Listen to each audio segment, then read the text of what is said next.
Hey guys, welcome to this week's episode of Bruffy's Rugby Offload. We are on winter holidays, so we are just chatting with a guest about UAE rugby. Here we go. This is rugby in the desert, heat waves collide. Abu Dhabi to Dubai, Warriors. All right, so the guest is about to start. We've had a great chat about all things rugby related in the UAE. So we're going straight in. Here is our guest, Niall Lear. Let's get it going. All right, our guest today, and who better to break down the chaos of West Asia rugby and UAE rugby than Niall Lear, the Scottish flyer who swapped finishing tries for finishing game plans, a former winger with pace to burn and a coach's brain wired for precision. He brought that trademark Scottish grit from the touchline straight to the tech box. Sharp, savvy, never shy to call it how he sees it. Niall's the bloke who can read a defence before most people have found their seats. We're going to get into it and talk UAE rugby with Niall Lear. Thanks for having me, Al. Absolute pleasure. All right, now, first up, me and Niall go way back. He got me into the coaching game at the Quins back in the day, so he's to blame for all of that shit. But no, it was good to do that. Whereabouts are you now, and what are you doing rugby-wise? Yeah, so we are back in Scotland now. Little place called St Andrews, home of golf. And coaching-wise, I am currently coaching at St Andrews University, working through their programs and coaching a small club in Scotland called Howe of Fife. Pretty rural, but great club, great people. Nice. And we obviously ran into each other last week as well. You were part of the Speranza 22 setup. Give us a quick rundown of what Speranza is and why it's important. Yeah, so Speranza 22 formed out of Abu Dhabi Harlequins. Long time ago, Marco Speranza played in the under 18 winning or under 18 sevens winning squad. And sadly, a few years after that, died in a plane crash. His mates who were in and around the city decided to form a sort of charity celebration sevens team in his name. Meant to be just a one-off, but it's over the years grown arms and legs. And at the sevens just gone, we had three teams, one in the Invitational Social, one in the Invitational Open, and actually the one in the Invitational Elite won the comp against South Africa in the final. So great club, great set of boys, and masterminded behind the scenes by the one and only Rory Green, ex-Quins manager. Yeah, and it's a great cause. So if anyone wants any Speranza gear, they can contact the Quins or Rory for that. It all goes to charity, so it's a good cause. All right, we're going to get down and dirty. You were the last coach who was successful at the Quins. You won it a few years ago. What was special about that season? Yeah, it's a really tough question, that. I think there was just loads of things that fell into place. We had a great group of players. We had a bit of luck in terms of that sort of transient nature of rugby out here. A few absolute superstars came through the door. And then, we just had the right people in right places. We had a really good coaching and management setup. And look, being really, really honest, we rode our luck a little bit on the way to that final. But I think, on that day, result was great. But, it goes back to those simple things that, relationships are key in anything like that. And, we had relationships in abundance with that Quins group. Yeah, and look, as much as riding your luck, I think the last few seasons in the UAE have shown us what riding your luck can do. Obviously, Hurricanes last year came in third place off the back of some not great form, took the Exiles in a comeback, then took Bahrain in the final. Bahrain were undefeated before that. The year before, Dragons and Hurricanes were like third and fourth place in the UAE, and they went on to make the final. So it seems to be a current occurrence out here. Why do you reckon that is? Or is it just because anyone can beat anyone on the day?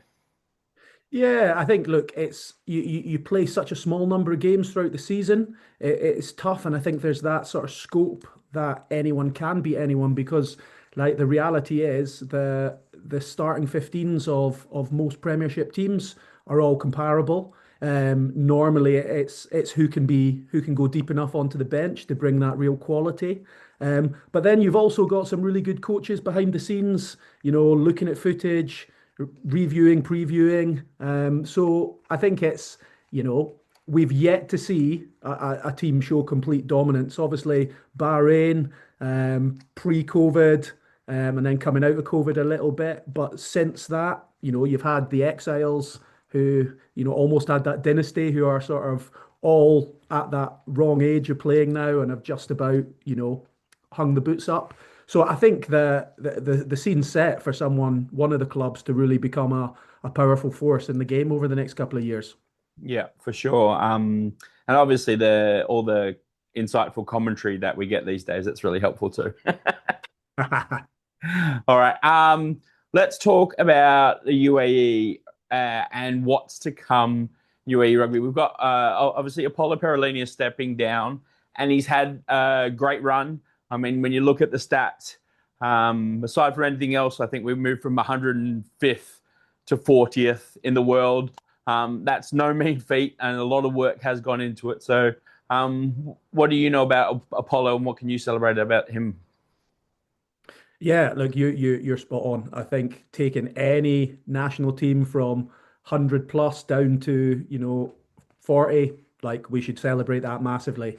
Really, really tough thing to do. And Apollo has sort of, dragged the rugby program kicking and screaming to where it is now, which is really exciting. And I think the big challenge for rugby out here now or out there is pretty much can they kick on from that?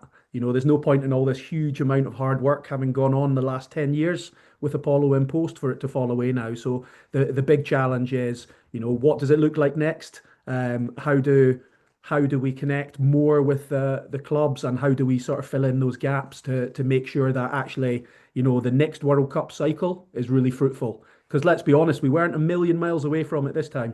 No, that Hong Kong, obviously, it was between Hong Kong and UAE in the Asia Premiership. I mean, Hong Kong had a convincing victory in the end, but there were definitely moments in that game where UAE had the momentum, taking control, just couldn't get the job done to close that gap, and then Hong Kong kind of ran away with it at the end. So Yeah, yeah, they're close. spot on. I think it probably comes down to that numbers game and players playing in those sort of high pressure environments. You look where Shaheen are now, especially on that seven scene. They're competing at the top table, Yeah. and they're not a million miles away. So it's now how can we translate that down to the 15-a-side game whilst continually improving in that seven-a-side game as well. Yeah, so obviously you mentioned it before about the Exiles, and they did make up a lot of the UAE team. Obviously, Jack Spinardi being the Exiles coach, obviously similar to most coaches around the world, they pick a lot of players they know and trust. A lot of those guys are starting to age out and will definitely not be around for the 2031 World Cup. So what can we do now? Look, I think it's a bit of a sort of carte blanche for whoever comes in and whatever the program begins to look like. But first and foremost, there needs to be like that sort of clear tracking of who's eligible and when they're eligible, because obviously in a country like ours, it's everything's quite transient. You've got a lot of teachers, you've got a lot of people who maybe come in for 2 or 3 years, but it's probably identifying that quality early and sort of building capacity. Are people becoming eligible in the next 12 months? If so, let's get them along to national trainings. Let's sort of, blood them in a little bit, see what that looks like. It's just doing everything to build capacity at all levels, and that's with players, with coaches, and actually building those relationships to try and ensure that actually everyone's singing off the same hymn sheet, and we're trying to make rugby in the country the powerhouse that it potentially can be. Yeah. And last year we had a couple of guys who were flying back from the UK. I think they were playing championship over there, and they were coming back to represent the UAE. Obviously, there's a lot of young guys here, and they are great, and they grow up here. How can we convince them to come back and play? Yeah, I think you're spot on. I think one of those boys that was coming back was Ewan McLaren. He tight head prop. He plays out in Scotland for a club called Heriots. Went to school Middle East and has sort of studied over in Scotland. And I think there's going to be loads of players like him throughout the world, and it's very much building the profile of the national game, right? You've Yeah, seen what Hong Kong qualifying did to their club player pool. You've suddenly got a lot of ex-Premiership players, a lot of players that are Hong Kong qualified, suddenly sort of raising their hand saying, pick me. And it's building that buzz around the game. And look, don't get me wrong, I think the quality of the club game is absolutely spot on. It compares to most domestic competitions, in the UK. It's just how do we add layers onto it and how do we build depth to who's eligible, can we get them involved, and do they want to be involved? And it's probably casting that net as wide as we can and yeah, seeing what's there. yeah. No, for sure. And I think for me, one of the big things that I feel we're missing here is the kind of the rep footy style stuff that's down in the younger ages, like especially under 14s, under 16s, under 18s slash Colts. They should have, and I don't know how to split it yet, but say it was like Abu Dhabi, the Small Blacks, the Dragons, and then like the Sharks, the Hurricanes, the Exiles, maybe the Warriors can, depending on which pool needs it, kind of have two rep sides and they go at each other. They get called, the younger guys get called into the national trainings and stuff like that, and really get them involved early, have that elite coaching and elite playing time. Because, I mean, these kids are great, but if they got to play with everybody else around them who was also good, would it make a difference? Do they shine still and stuff like that?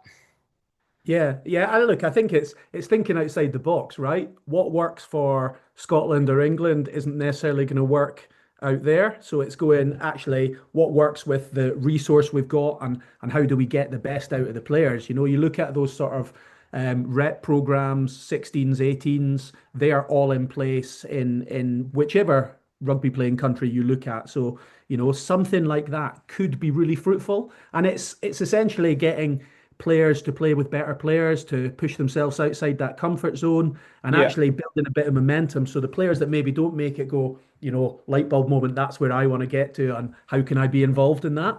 And again, it just goes back to creating that buzz around rugby out there. Absolutely. And just those, I find there's a few players in each club who are very good and they kind of carry their clubs. Imagine them playing with other good players around them, and against similar opposition where it's not as easy to be the one guy who dominates everything and stuff like that. How do they play as the team and learn how to develop that way as well? Because when it comes to the international setting, one guy is not going to change it.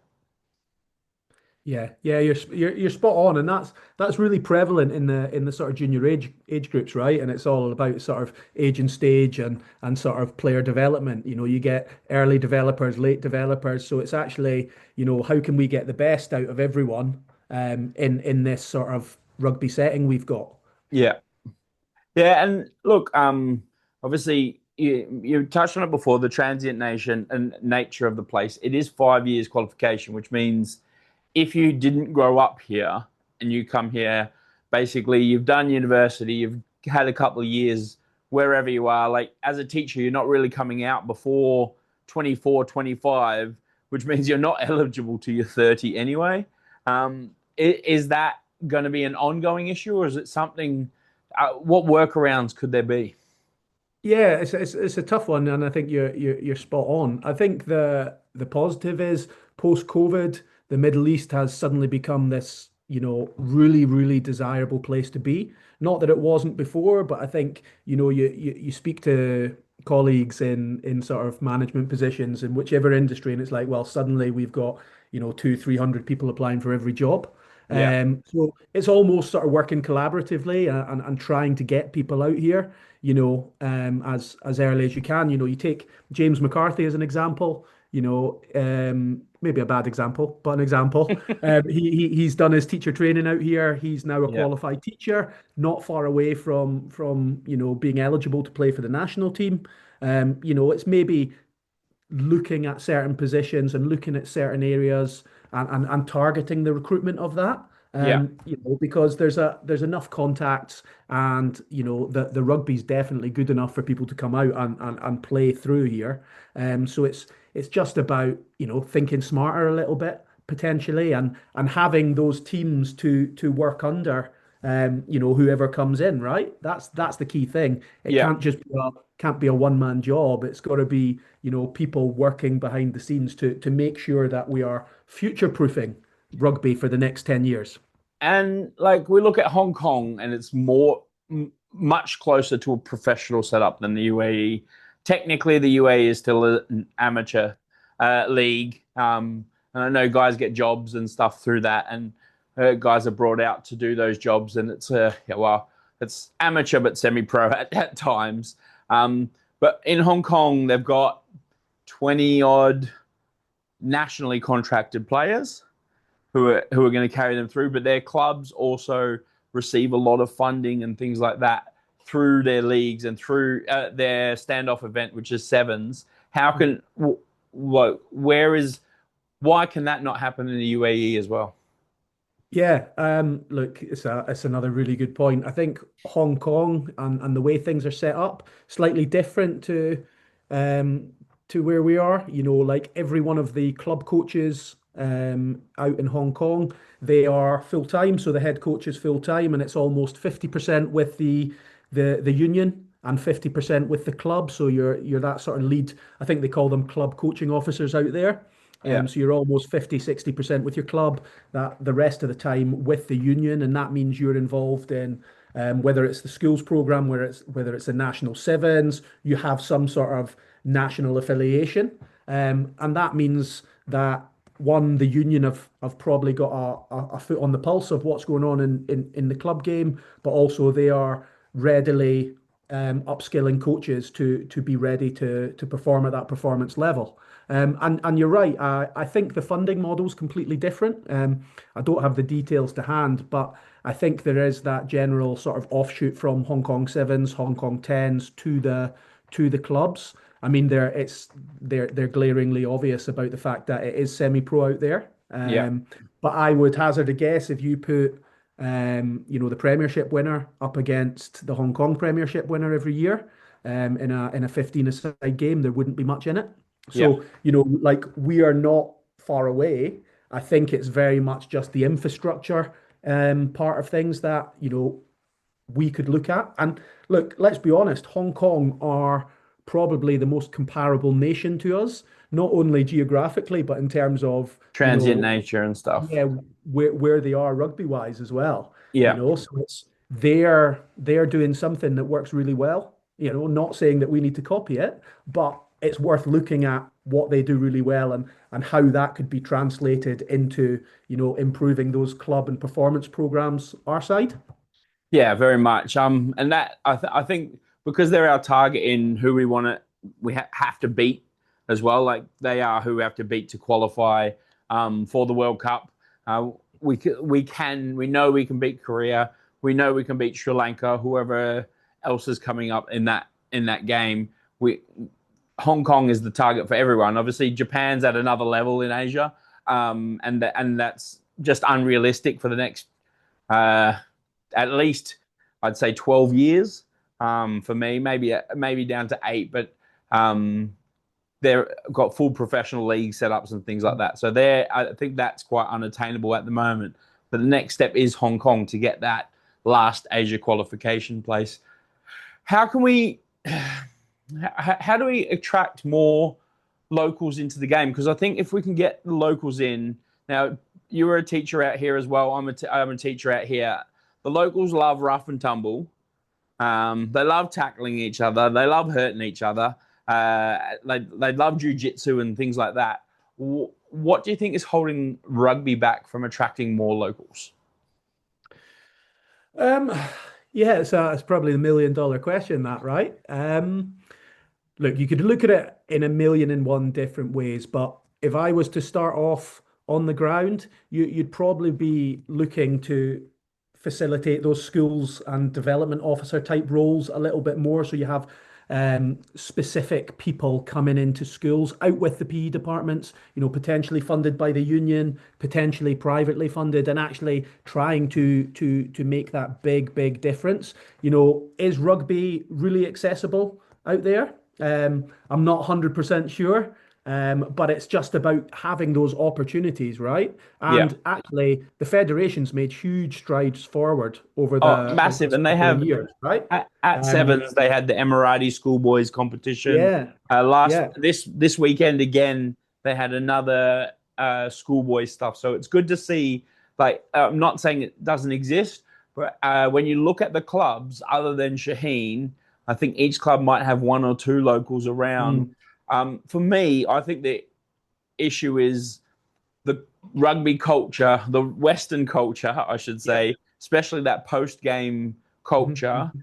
and who we're getting to sponsor us and stuff like that, like doesn't attract the locals. Like if you're quite a conservative Muslim or things like that, you might not want to go to you might not want to send your Yeah. child to a club that has beer sponsors or other that Mm, bar sponsors and stuff like that all over them. And maybe that's worth looking at. I know it's hard because clubs need to make their money. That yeah. they know that's their go-to and things like that. So I think that might be something that's holding them back, and just their knowledge of rugby in some of these schools is just non-existent. Yeah. And look, if we want to be like really picky about it, rugby's probably not priority number one, two, or three in 99% of schools out there, right? Yeah. So we need to get to that sort of point where people are singing and dancing, and rugby is that sort of big thing. Because success for any club out out there has got to be having a huge number of Emiratis and locals in their squads, whether that's juniors, whether that's seniors, men or women, because that is how rugby becomes ultimately sustainable in the Middle East. Yeah. You're always going to have that transient expat population. You're always going to have great people there, but what are we doing in terms of that legacy to bring through as many locals as possible? And I think it's almost like the earlier we can start championing rugby in schools and clubs, the better. Yeah, and getting for me getting those role models and things like that. I know back in the day when Sonny Bill was out here, he was when I was when I was teaching at schools and stuff like that. He was someone that I used a lot because of Mm, it, the fact that he was a Muslim and stuff mhm. like that as well. He celebrated Islamic culture. He was a great role model for some of these boys. Other than obviously tattoos are a bit haram, but the blending of cultures and things like that out there, I think they need those guys to look up to. And the UAE is doing some terrific stuff. I know Yusuf, Shakur, Mr. Happy, I like to call him, Tara, and a few. They're running that schools competition, so it is slowly getting there. But I think the big deficit at the moment is the lack of locals in the clubs. Yeah, yeah, spot on. And like I said earlier, like that's, 20 years down the line, that's probably one of the things that we've got to use as a success indicator, right? It can't Yeah. just be, are we almost qualified for the World Cup? That comes as a byproduct from boosting the numbers, boosting local numbers, and getting as many people involved in the game as possible. And look, we're ranked. Rugby is ranked better in the UAE across the world than it is in football now. Which, when you tell Yeah, kids that, I think they're still ranked in the 60s in football. I yeah, mean, obviously, the football is much more a much bigger game around the world. But it's interesting to see that through this, the that UAE is ranked quite well, like considering all these other countries and stuff like that are playing. There's a lot of competition. We had Germany come over, mhm. Zimbabwe came over. All of this is helping grow the game out here. Yeah, like you're spot on. Like it's an ideal place to play the game, and actually having those sort of final World Cup qualification games in Dubai, that's got to have boosted the profile of the game massively nationally. So like the team that got that in place, yeah, Apollo and the guys, like that is hats off to them because that's pretty special. But that can't be a one-off, right? Yeah, That's going to be that starting point, and whether it's national stuff, whether it's Premiership games, top 14 games or something. And this might be a pipe dream, but we talk about, or you talked about role models. Kids have got to be able to see something other than on the TV, right? So, the absolutely. more rugby we can get out here, the better for the growth of the game. Yeah. All right. So let's put you in. You're now coming in. You've just got the job. You're head of UAE Rugby. You're taking the director of rugby role and CEO. What would you put in place first? Let's say the top three things you would do first.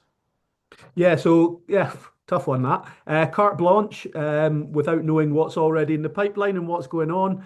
I probably look at it and split it into three big distinct parts. So we're going to have a performance arm of the role, that probably looks after that 15-a-side and 7-a-side game at that national level, both men and women. And then we are probably going to filter that down and have those sort of club development type officer roles, with that big focus being actually, have we got someone that is that first port of contact for all the club coaches, is in and around the clubs, is seeing the day to day, is building relationships with the players and actually understanding, who's eligible, when they'll be eligible, what's going on. And then I probably, as simple as, bring in that sort of schools and youth side of things as well. So for me, those are the three big pillars that need to be looked at. That Yeah. performance side of things, then we filter down to the club side of things that actually leads club and schools that sort of lead into the performance pathway. And it's just making sure that actually, everyone that's involved in the programs are sort of championing rugby and trying to get the best possible outcome for those national like performance indicators, right? Yeah. It's simple, he says. Yeah. So obviously UAE's. I mean, I feel like we're in a pretty good place, but we're kind of on the fence right now. We could go either way.